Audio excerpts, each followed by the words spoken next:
Well, that's it then. It's 8 o'clock, it's Thursday, it must be the BATC Net. I know.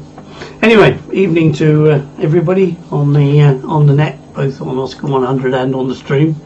29 viewers on the stream, so that's good.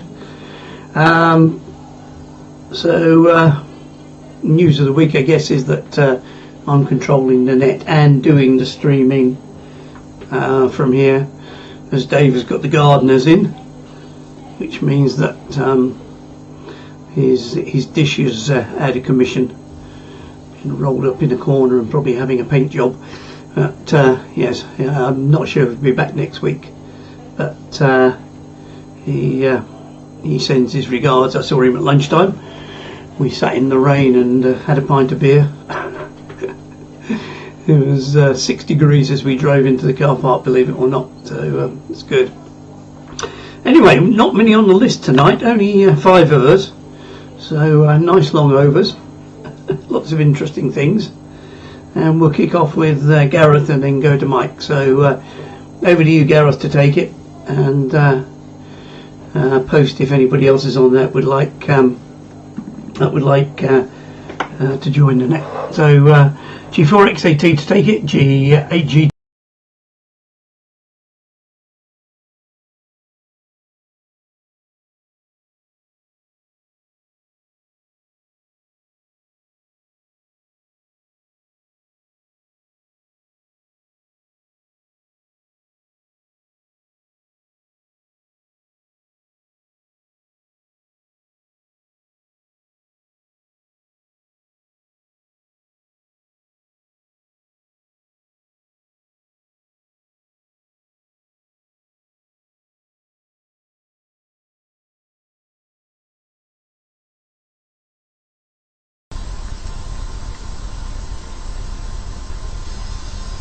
Right, apologies for that.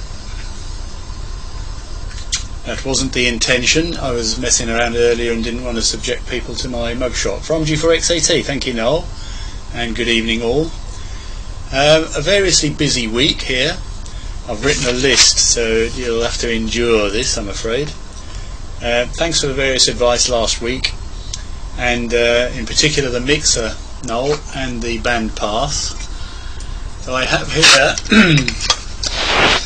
my 5.66 gigahertz receive solution. That's a band pass, that's a mixer, that's a DDS, that's a 3.4 gig pipe cap filter, and that's a Pluto dipole. And that feeds into the end of that. And that's the C-band LNB, which down converts to the mini tuner and Bob's your uncle. I did initially feed the mixer output from the pipe cap into this, and you can see there's a probe in there. I hope you can. Yes, you can see the probe. Put my hand over the back. Yeah, you can see the probe. And when I put that in the end of the LNB, I got all sorts of weird things going on. Obviously I got a 90-degree addition and subtraction function, but I also got some very strange things going on if I moved the plunger up and down, so I guess I had some sort of weird resonant cavity. What I'd like to know, and there's 2 probes in there at 90 degrees, I'd like to know, can I fit a third probe in line with one of them at another quarter wave along? Would that be a good source to couple in the 3.4 to that LNB? So that kept me going for a day. I was using Express DVP transmitter across the shack and found that it worked incredibly well. I could turn the Pluto power down to the lowest and I was still getting copy across the shack, which looks good. Okay, I posted that question about the probe on the microwave group, but there's no response as yet. Today I've been diverting myself with one of these. These are Drake down converters from about 20 years ago.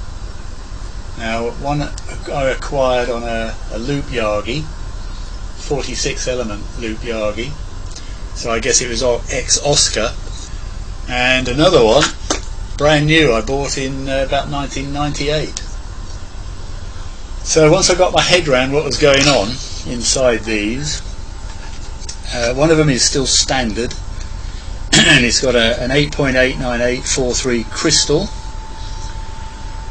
which is multiplied by 256 as far as I can tell, and produces a mixer frequency of 2278. The modified one has got a slightly lower crystal, 8.8125, which multiplied up gives you 2256. Now the problem is the unmodified one, if you put 422 megahertz into it, which is probably outside the amateur band, you get 144 out, so that's not going to fly with MIDI tuner. The modified one, you put 2.4 gig in and you get 144 out, so it's sort of usable. But based on all that, I did some sums, and I reckon if I put an 8 meg crystal in there, assuming that the PLL will lock, I will then have 2.4 in giving me 352 meg out, which is of course perfect for both the IF filter in here and for the mini tuner to receive. So any thoughts on that would be gratefully received. And I bought some 8 meg crystals at 10 for £1.80 delivered, so they'll be really high precision things, I don't think. Finally this over, because I just heard the PA kick up to the next step, I want to switch the 13 SEMs at the masthead, but I don't want to blow up my down converter. Now this relay, it's a very nice Dowkey product, but the data sheet it says it's only got 20 dB of isolation at 1 gig, and I guess that will go down as I go up. So I'm thinking that it's either not suitable, although it'll switch the power, but not suitable as a straight into the down converter. So perhaps a second relay or whatever you'd advise. And I've also built a 70 SEMS beam this week to the OWA design, broadband, same as Martin's been using, and also an 8 element on 2 meters. And more on that next over. So round to you, Mike, M0MJW, to pick it up from G4X80 and the BATC Net. 3.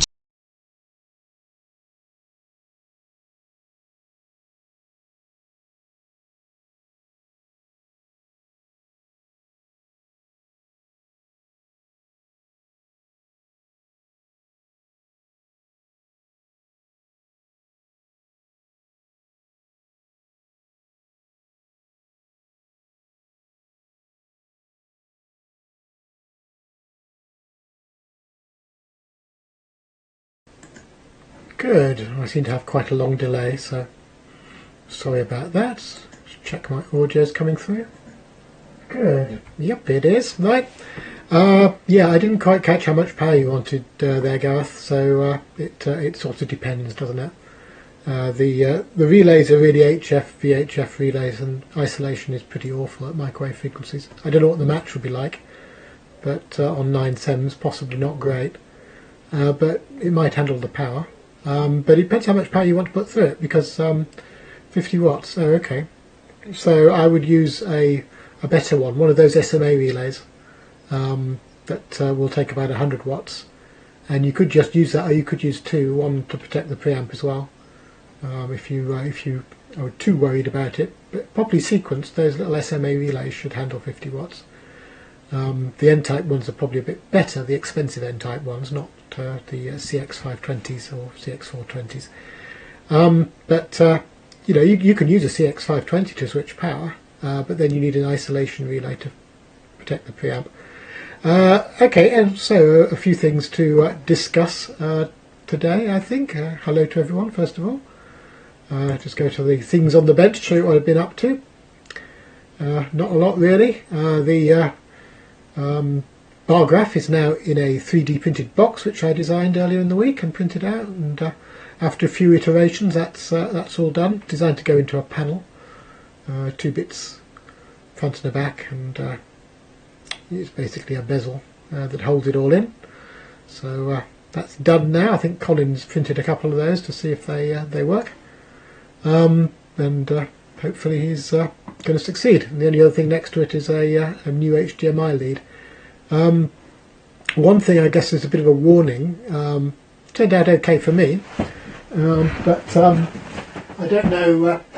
Here's one for Jim. In fact, Jim, I think you've got some of these, haven't you? I thought I'd buy a 20 dB one. It was very cheap on AliExpress, but I'm not quite sure how it works, because there ain't anything inside it. So it's a box with 3 N types on it, not particularly high quality N types. I've got a refund off AliExpress, so it's an empty box basically. So check them before you use them. I mean, Jim has obviously checked all his anyway to calibrate them, but that's something to be aware of. A few of those are knocking about, I think. It seems to be the 20 dB ones that are missing the parts. What I suspect has happened is they've had a whole production run, and all these parts have been left over, and somebody has got hold of the leftover parts and not realised that the major part is missing, or realised but thought they could get away with it, and sent it out. So it's quite a nice box, but not much use. I suppose I could try and make the coupler. The other thing I noticed was with the proper coupler, the 30 dB one, which is fine. I put it on my Nano VNA and looked at the coupling, and I expected the coupling to change over the frequency band, 700 megahertz to 2.7 gigahertz, but it doesn't very much. So it's minus 30 dB on 23 sems, and it's minus 30 dB on 13 sems. So the power meter, assuming the diodes the same, which mine mostly are, should work on 23 and 13. And if there is any adjustment, it'll only be a very small adjustment, so that's useful intel, I think. Right, okay, who is next? Oh, it's Jim, G7NTG. Over to you, I guess, G0MJW.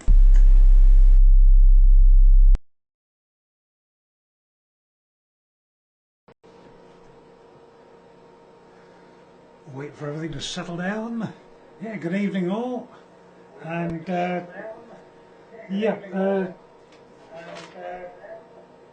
right, Gareth, I would suggest that I'm just trying to mute it. There we go. I would suggest you use 2 relays to get extra isolation on the output. That might help. And yeah, I like the coupler with all the bits missing, Mike. It shouldn't be too difficult to make one up, actually. You just copy one of the others, and the difference between the 2 frequencies, of course, is going to be the diode characteristics. It's going to have different characteristics at different frequencies, so it will give different readings. So just a thought, but yeah, no reason why it shouldn't be calibrated for both frequencies. That's perfectly on the cards. Now, I've been playing with a power meter, a power amplifier. It's one of these. And it's got a heatsink built into it. And unfortunately, there's no way of taking the board off or the pallet off. You take the board off and you've just got a bare board, and because it's a double-sided board, there are channels cut in the pallet, so and the heatsink, so you can't really do it easily if you wanted to put it on a bigger heatsink. Now, my friend Nick, that's Nick McIntyre, I can't remember his call sign, so I do apologise, Nick. He said, have a go at one of them. He sent me two. He said, you keep one of them and see what you can do with the other.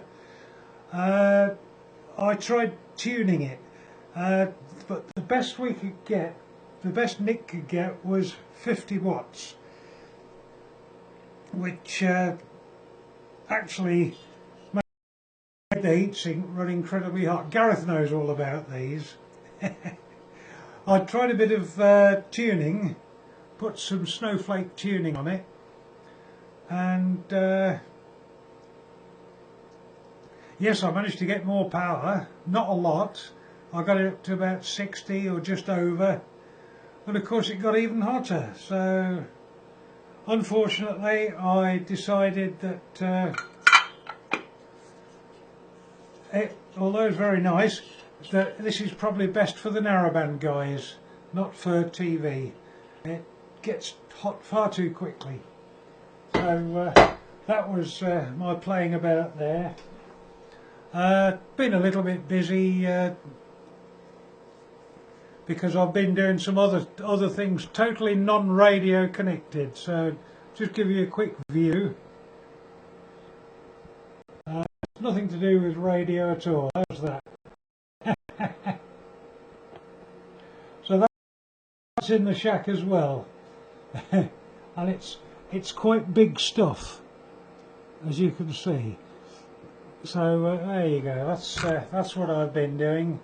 So that's the end of this over. So I'm going to pass it round to Keith. If you got everything together, Keith. So GU6EFB from G7NTG on the net.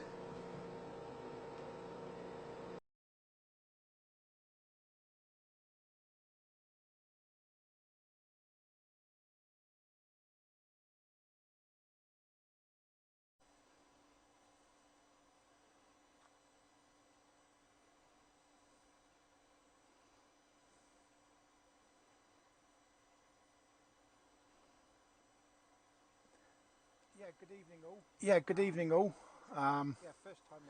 First time on the net. I thought I'd. First time on the net. Not really sure what I'm doing, but it's well, we've got some power. We can get into the satellite. Everything turned up to max power. I've got all the protection on the amplifier set very, very conservatively. So just a big thanks to all that have helped get me on the air, and looking forward to having some fun. Got a slightly bigger dish to put up, and that'll increase the power out of the done here and there. We should get some more power out. Set up this end using a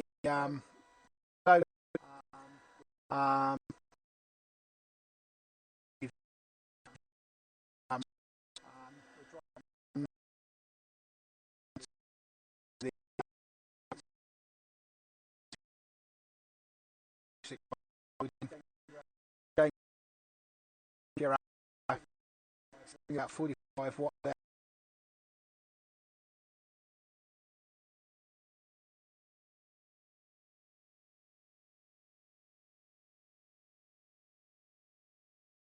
And out.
Yes, okay, Keith. Good evening to you and to everybody else.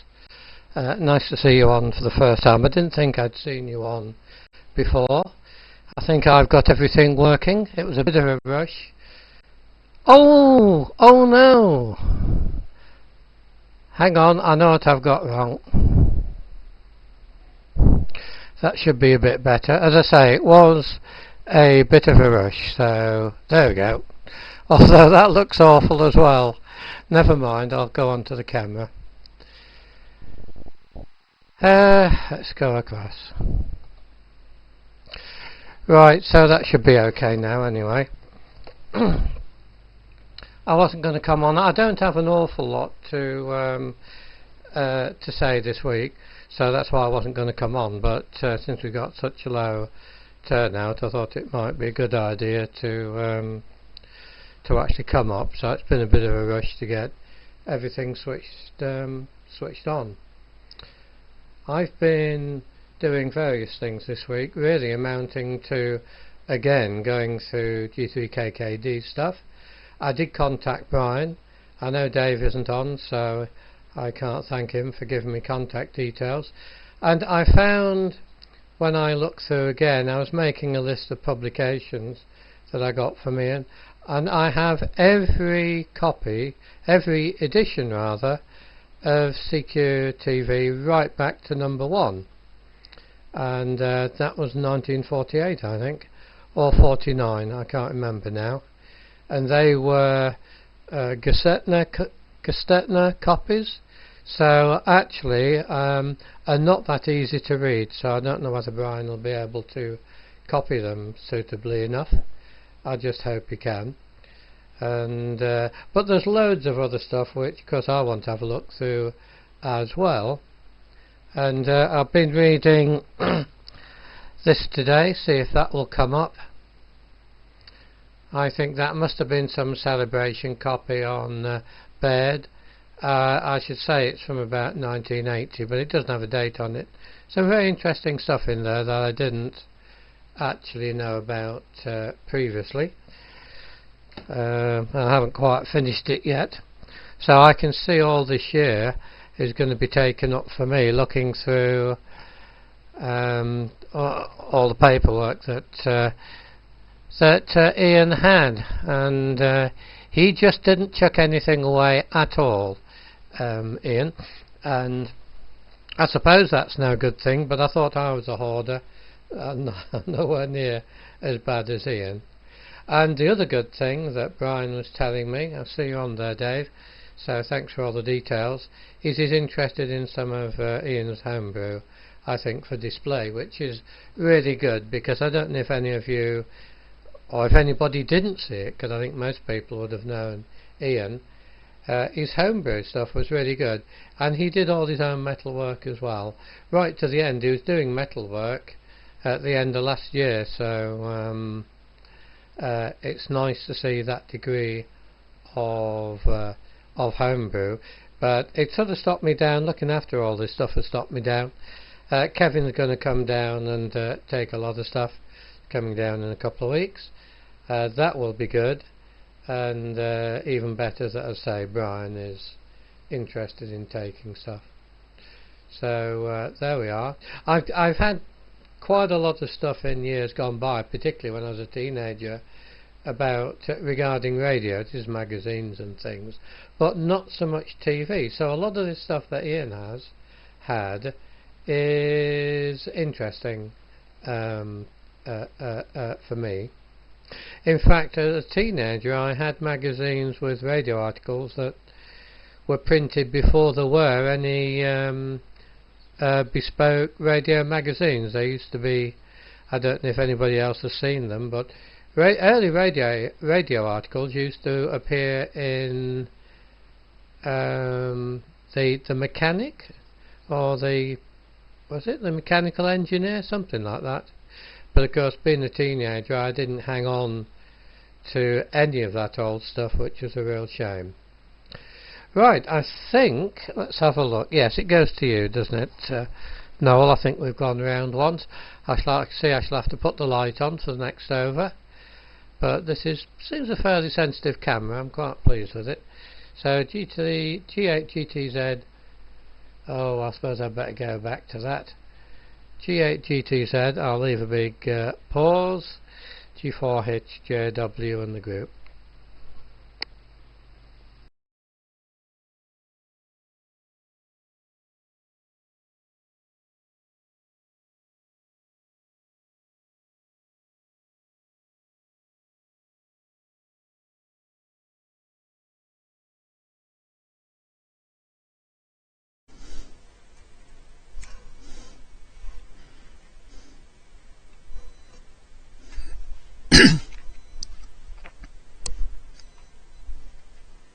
Un, deux, trois. Well, good evening all. That was quick to be included on the list, and very pleased to be back with you. Be absent for the last 2 weeks. Well, I'm working on the integration of my DATV Portsdown 4 on my 10 gigahertz portable station, and the main board to do that is shake is over. Oof. What do you mean? The sound is too high?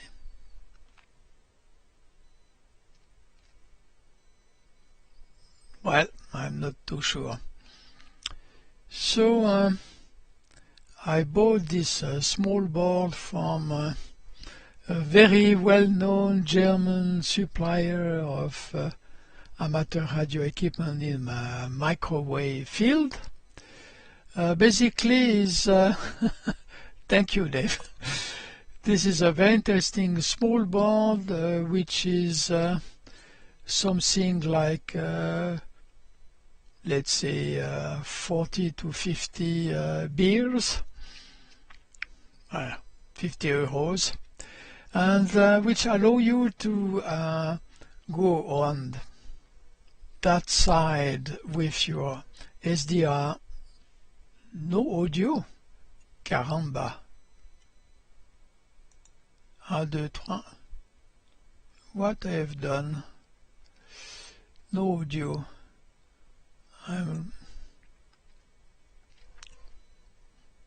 I'm confused because somebody say no audio, the other one say audio is okay. So I take it as audio okay. So it's allow me to go to a German transverter, which you know is IF in-out, to SDR equipments with separates RX and audio. Separate in and out. So basically, in addition to that, is also include on the transmitter side from the SDR to the IF of the transverter to have amplifier. So with that, I'm able now to control my transverter directly from the Portsdown 4. So I will integrate in the coming week DATV to my SSB 10 gig mobile station. So thanks to the BATC team for this lovely, very lovely equipment here. So now it's completely integrated. This is quite a big box, and I'm really happy to have it. I have also the small box for the ATV tuner, you know, the Mini Tuner S. I'm sorry, I'm not making promotion of the UK one. So I hope to be operational in a few weeks time for the summertime in Switzerland, where we have to go to the mountains if we want to be able to do some nice QSO in the DATV with our French colleague. Okay, that's it for me. I wanted to show you my new camera, which is a very old very old Vico smartphone with my wife nicely crashed on the floor, so I can use it now as a very nice video camera using Wi-Fi and broadcaster or NDI interfaces. That's it for me tonight. Thank you very much to give me the floor for a few minutes, and I give you back to Golf Tango Zulu. This is Hotel Bravo 9 Delta Uniform Golf in the French part of Switzerland, with a nice cuckoo, as we said.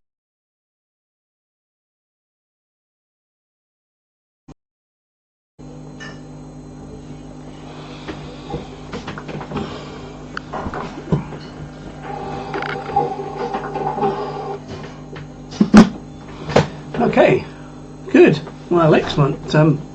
Actually, we say we're short on numbers, but the original net was supposed to take an hour, so we're bang on half an hour so far on the first round, so that's pretty good going. So excellent. So before I delve into what's been going on here, just a quick note that there is the activity weekend in 10 days time. Don't forget to post your plans on the forum.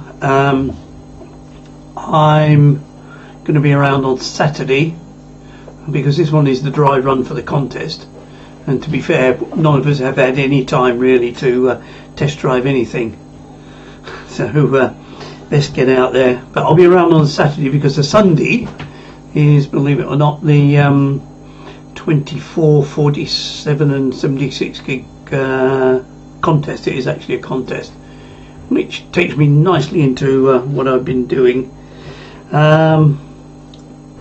So, before I do that, Bernie, this is a 1929 magazine, so it doesn't look very mechanical. Now I think that's probably more of a consumer thing, but no, I don't think so, because this one's got on its title Valves for HF, Inductance Coupling and Bass from the BBC. Oh, Martin ought to be on. Where's it gone? Bass from the BBC is on that one. So 1929. I bought these in a junk shop thinking that I'd make my fortune with them, but I never got around to putting them on eBay, so they're still here. But they've got some interesting adverts on the back. Every Thursday. Oh, it comes out on BATC Net night, so every Thursday, price threepence. That's 3D. Yeah, okay, good. Yeah, so what have we been doing? Well, first of all, went out last Sunday and I had my first 47 gig.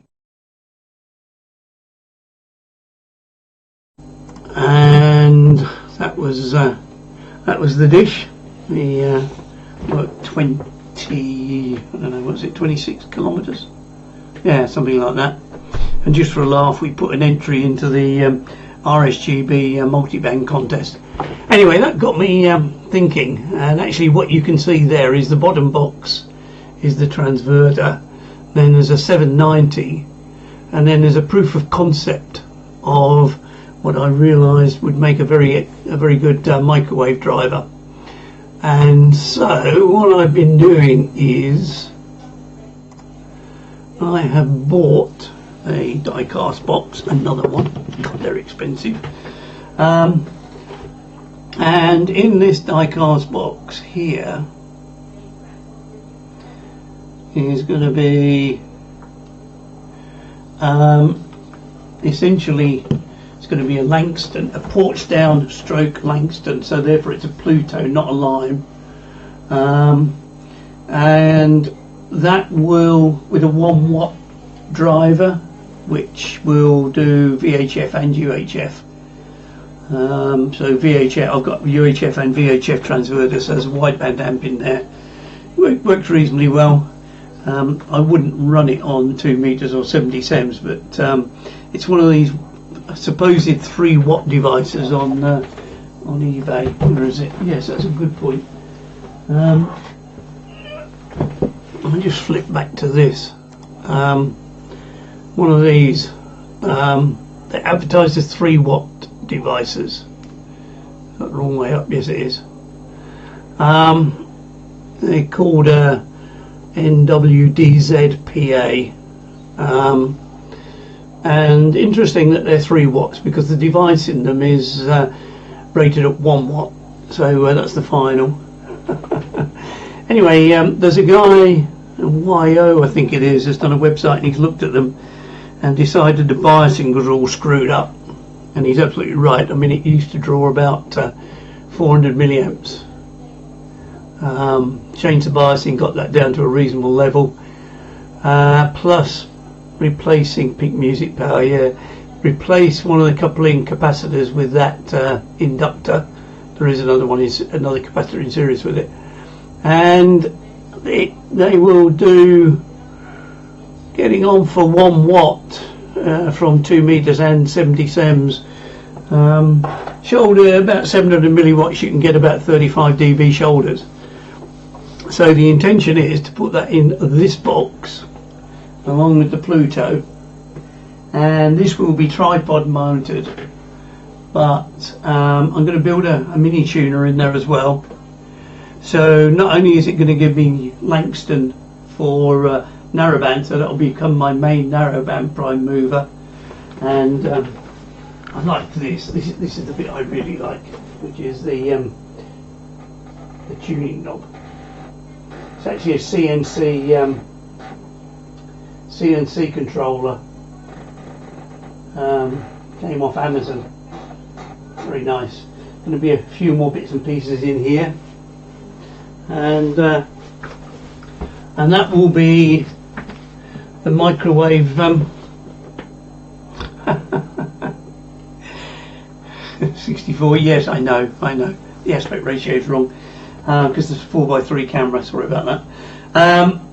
So that will have a 1 watt PA in it and the Pluto, and so that will be able to drive the microwave transverters on narrowband. And with the microwaves, we always use narrowband to line up before we go to TV anyway, but as it's a Portsdown, it's then got TV in it, and so if I just drop a mini tuner card into that box, I've got a full-blown narrowband and wideband TV microwave system. So that's the plan.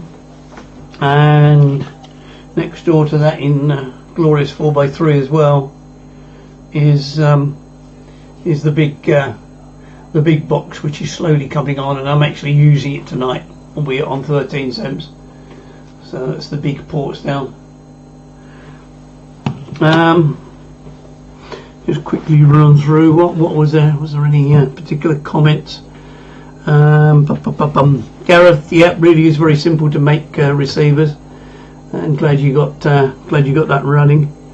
Can't offer too much on the Pro, but yes, you've obviously got some resonances going on there. Relays, very funny things. It pays to go for the best you can, and as everybody says, if you're unsure about your main relay, put another one in to protect your preamp. I like your empty box, Mike. That's pretty good. Glad you got your money back. Jim, does the train run all the way around the room? That's what I want to know. Does it go behind the test equipment? And Keith, really good to see you. It's a pretty rare call sign on TV. And I wonder what dish size you were running, because you got the advantage of about 0.001 dB on the rest of us because you got that bit further south. And Bernie,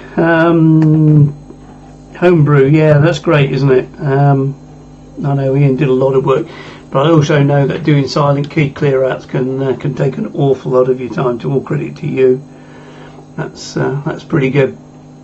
Michael, that RF switch, I guess that's an RF switch, so it's really just a solid state relay. BATC actually do one for switching between SDRs. When we did the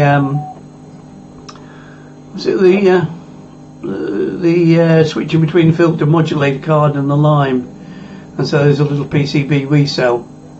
So yeah, I thought I said Jim does the train run all the way around. So yeah, so that's what's going on here. Plenty happening really, and oh yes, and the streaming kit has graced the shack here. So the benches are full, so the streaming kit, those of you who are watching it on the streaming, that is now on an additional shack chair. Actually, yeah, that's the streaming kit sitting there, so that's what you're watching. Okay, so back round to Gareth, and good to see you're doing lots there, Gareth. Right, G4XAT to take it. G.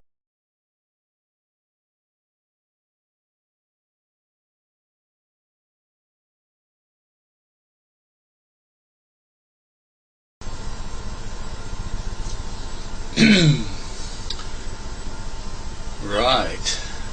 Thank you, Noel. G4XAT from G8 GTZ.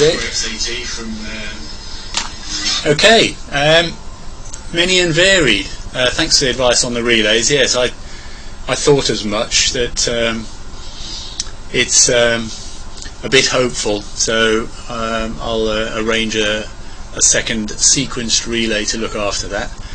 I'm hoping to get out whichever day is best and try the 13 SEMS, maybe the 70 SEMS. That's dependent on getting some feeder in time, which may or may not happen. Let me think, what else? Right, yeah, resonances. I mean, looking at the waveforms I was getting on the SDR, which was in parallel with the receiver, there was obviously something quite interesting going on related to the distances, so more research there required.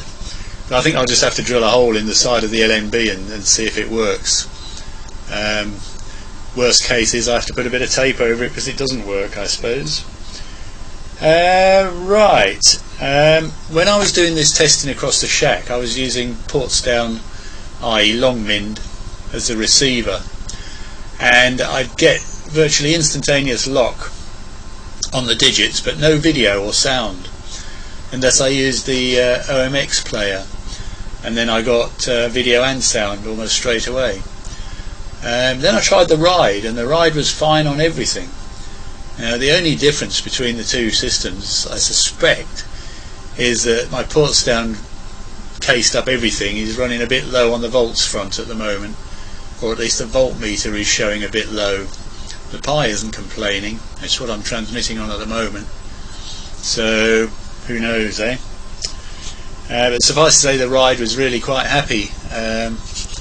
So thanks for suggesting, Dave, that the coding was awry, which it may well be as well, but it's working incredibly well with the Ryde. Okay, diversion time. I have many diversions.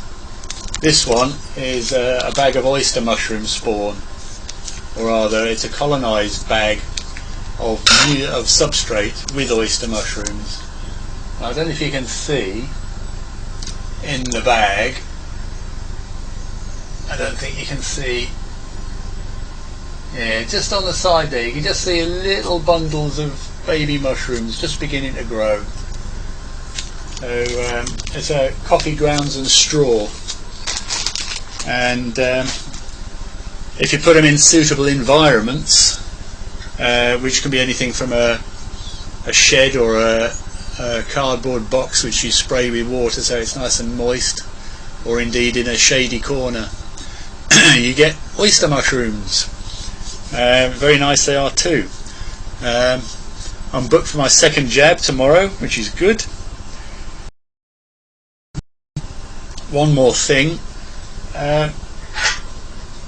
Is there a sensible feed I can use on this for 13 SEMS that won't go up in smoke? I like the little log periodic will, if I stick 50 watts into it. Just a thought. Like a mini potty, perhaps, or a biquad, or a helix, or just a bigger dish, I suppose. Interesting to see the mobile phone as a source. Yes, I've tried that using my previous Android phone. It works incredibly well, Larix Broadcaster.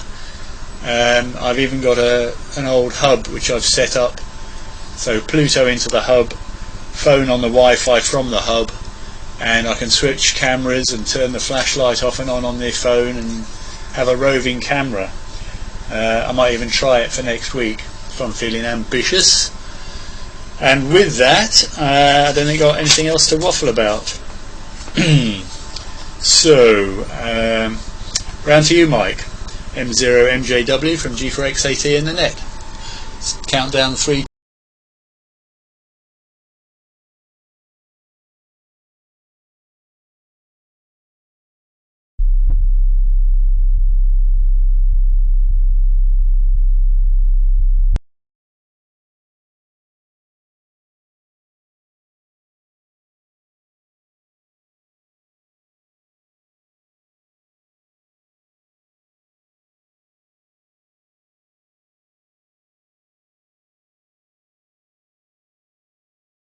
No sound. Sorry, that's better.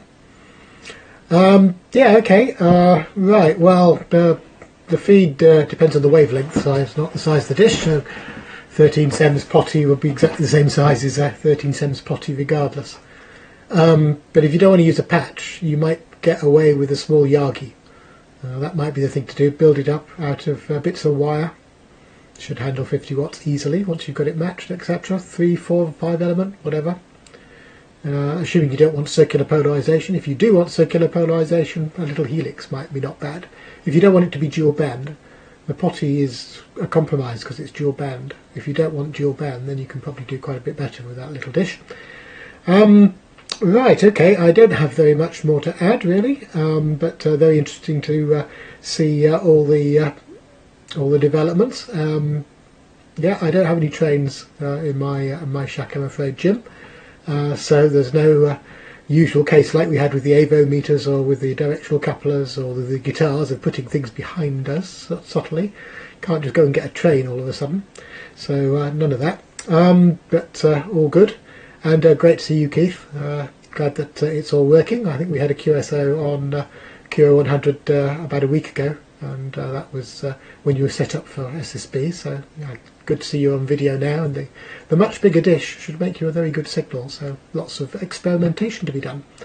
Right, nothing else, so let's go over. Who's next? It's Jim. Right, okay. Over to you, Jim. Pressing the wrong button here. G7NTG, G0MJW.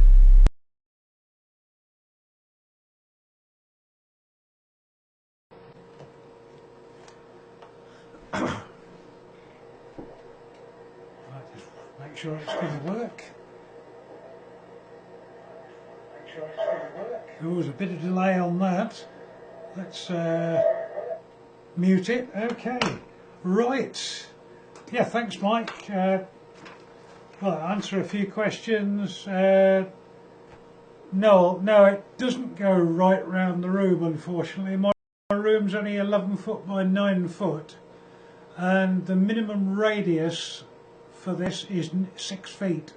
So I'm afraid it's fine scale O gauge with proper chain link couplings, so it can't go any smaller radius. So only around 2/3 of the room. But there you go. Yes, last week I didn't come on because I had a cable failure. I had a semi-rigid connected on the output of the down, and it had broken. The outer casing had frayed and broken all the way around, as they do eventually when you continually flex them. But that's okay, fixed that, but couldn't go on in the night. And I also saw, like the Baird book that Bernie showed, John Logie Baird, of course, he was the first man to achieve transatlantic television way back in 1928. So that was a bit clever, although it was very low definition, it was still moving television. So that's pretty good.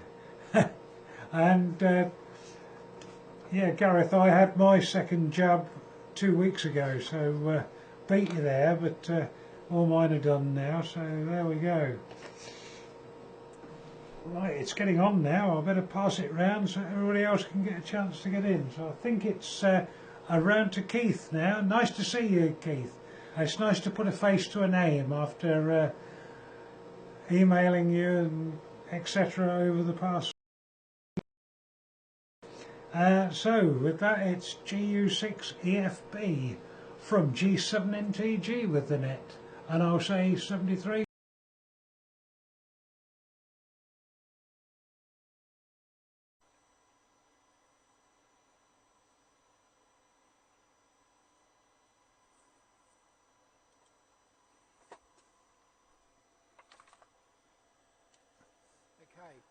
Okay.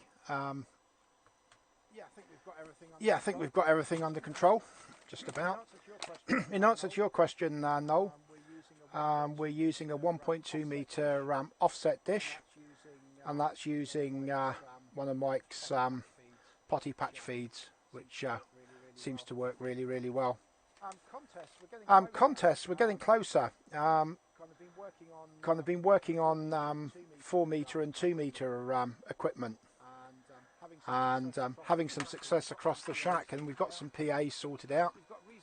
We've got reasonable antennas up. We've got beams on all the well, I say all the bands. Yeah, we've got beams on 6 metres, 4 metres, 2 metres, 70 sems and 23 sems, and they're on an 80-foot tower. Yeah, we might try squirting some RF around and see if anybody in the UK can receive anything from us. On receive here we're using a Portsdown, no sorry, on receive we're using a mini tuner which I built a couple of years ago, and we're using a Ryde receiver which works really, really well. Looking at getting one of the Nookers to play with as well. It's like everything else, it's just having the time to do everything. Shack's reasonably untidy at the moment. It's not tidy at all, but I'll put some more cameras up and yeah, be able to show you some around the shack and antennas, etc. in coming weeks. And believe it or not, the amplifier at the moment is stood on some CD cables. I need to find somewhere to actually put the amplifier, and yeah, we've got LDF4, about 5 metres of it going out to the dish. So I've got to work out how to route that around and get it to the back of the PA. And yeah, I'll keep 1 metre for using a narrow band.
Yes, okay, Keith, thank you. And everything seems to be working well at your end, so well done on all of that.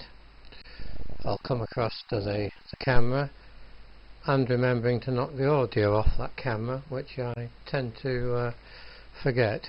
I think this week I'm just going to monitor. I'm normally monitoring the not the BAT feed, but the BATC waterfall display, so I don't see my own signal. But tonight I thought I'd have a change.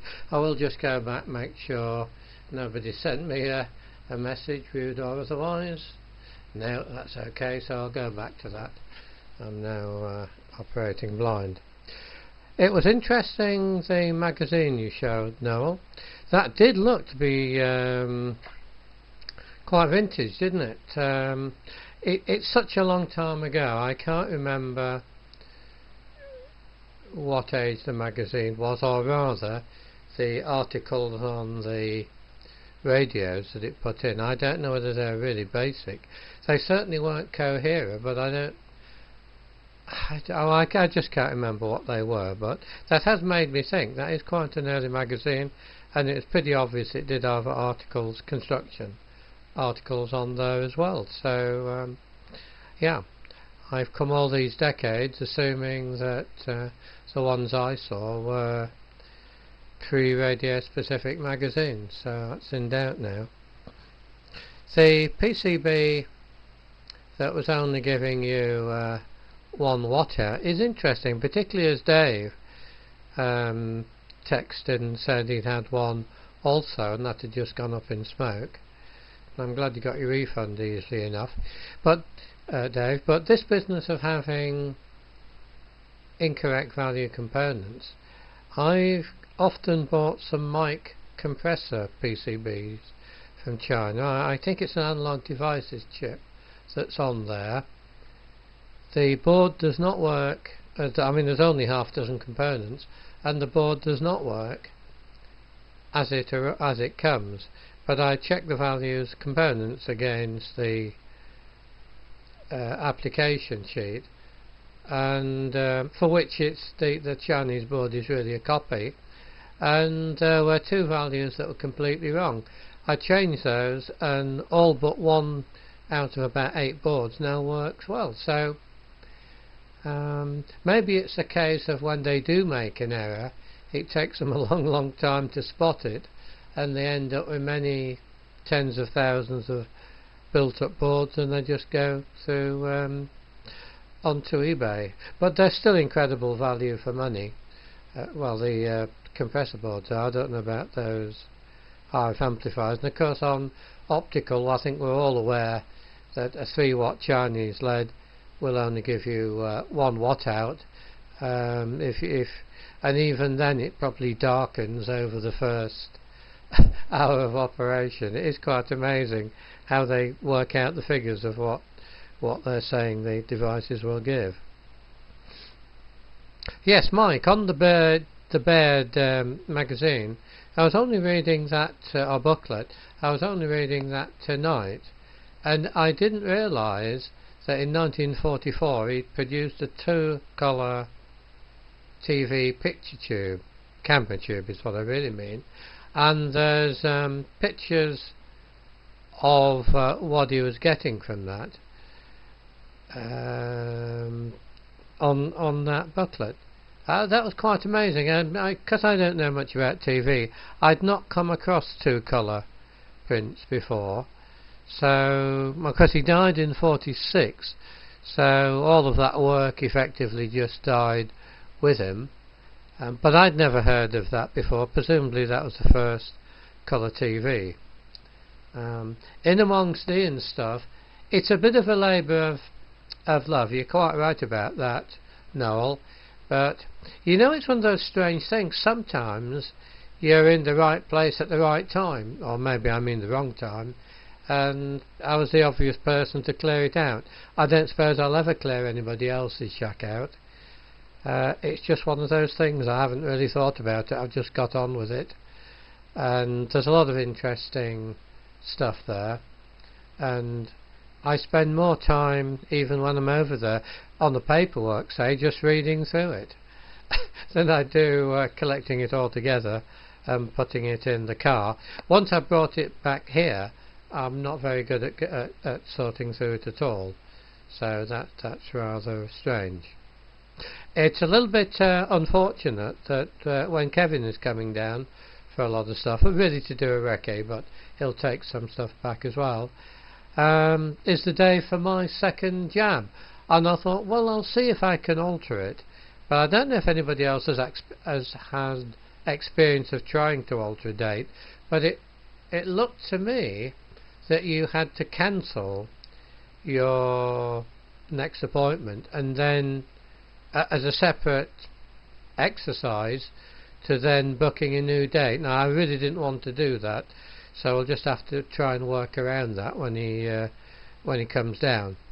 I think Kevin is still fairly he's suffering a little bit from the bruising when a car ran up the back of him, so I think and that was what, a fortnight ago, so anyway, sounds as though he's ready for coming down in another fortnight, so that's good. Right, I think that's all I've got. Oh, the railway, yes, that was very nice, Jim. I've on my fairly frequent visits to YouTube, I've seen some of these layouts that start off in a building and then go through a flap in the wall and end up going around the garden, which is really taking things quite a way, I guess, but they're good. It would be nice to have a real steam engine though, but I don't think it's anything I shall end up doing. Okay, well, I'll wish everybody a good night. I wasn't sure whether Michelle, oh sorry Michelle, about if you're still there. I'm sorry I didn't see the text to see whether, in fact I'll go back and see if there's another message in there. I didn't look to see if that you'd come in, so sorry for not putting it on to you. And it did sound as though you might have been signing, so bit of a question mark. I'll put it on to you, Michelle, and if you don't come up then Noel can take it. And this has been, what time is it? Are we actually managing to do all this within the hour? Not quite, but we've nearly done it, so that was pretty good. So good night to everyone from G4HJW, and I'm half expecting Michelle HP9DUG to come up and hear what else you've been doing there, Michelle, before you sign.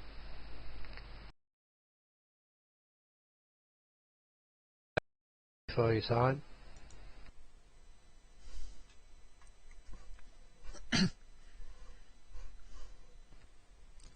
Un, deux, trois. Un, deux, trois. Un, deux. Okay, no worries, no worries, everything is okay. So, just to show you what you can do with old, I don't know if you can see, it's completely broken. Thank you to my wife. So I have a nice HD camera for nothing. And works really nice, huh? You can see here. Oops, let me just so you can see here really that this is a French Chinese made low-cost mobile phone. And it's really nice, huh? You can see that it's not the pictures, because if I move the camera, yes, you can see now that is not just a picture.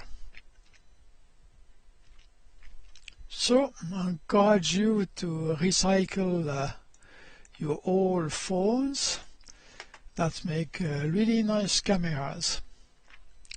Okay, so the last point I wanted to say is today I had my first one-way QSO with my friends in Geneva, HB9 India Alpha Mike, who installed Longstone on his P4 CPU, and we made a very nice QSO in SSB FM. We are about 30 kilometers away, but I was very well impressed by Longstone. So first I will finish my mobile DATV integration to my SSB 10 gig station, but next I will go for Longmine also, Longstone, sorry. Okay, so was nice to participate to the BATC Net this evening. I wish you all a nice week, and see you next week for further stories.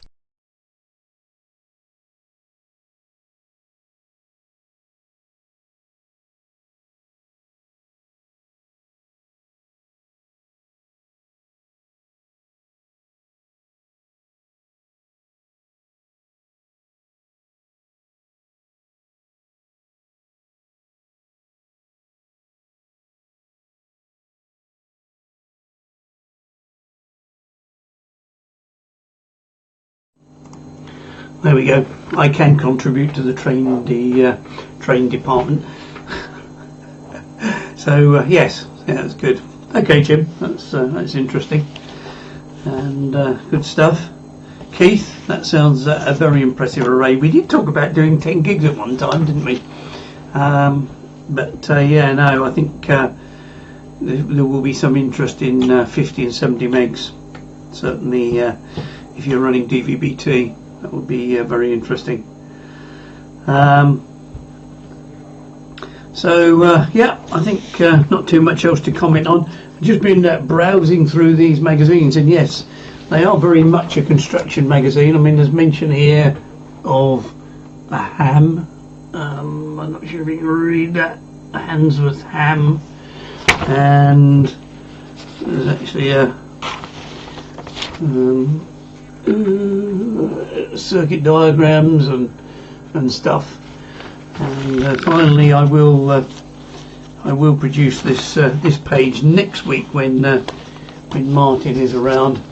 I'm sure he'd be very interested in the title there, Bass from the BBC, and this is all in 1929. So there's even an article on vanishing volts.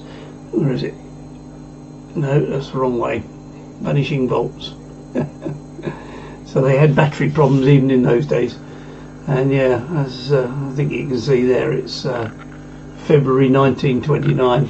So yeah, found them in an old junk shop in Swanage. Forget how much I paid for them, not much. But there's quite a few of them. So it's quite interesting. Good. Okay. Keith, yeah, that's good. Interesting. You can't beat the real thing. Right, okay. Well, I think that's it, everybody. Thank you very much for coming up. Bit of a quiet net, but perhaps more interesting because there was a bit of time to be able to chat and exchange things, so that's good. Okay, so I'll formally close the net until next Thursday. Not sure if Dave's going to be back. I think it depends on the gardener, and if not, we'll see you there next Thursday at 8 o'clock. So 73 to 1 and all, and catch you next week. 8 GTZ closing the BA.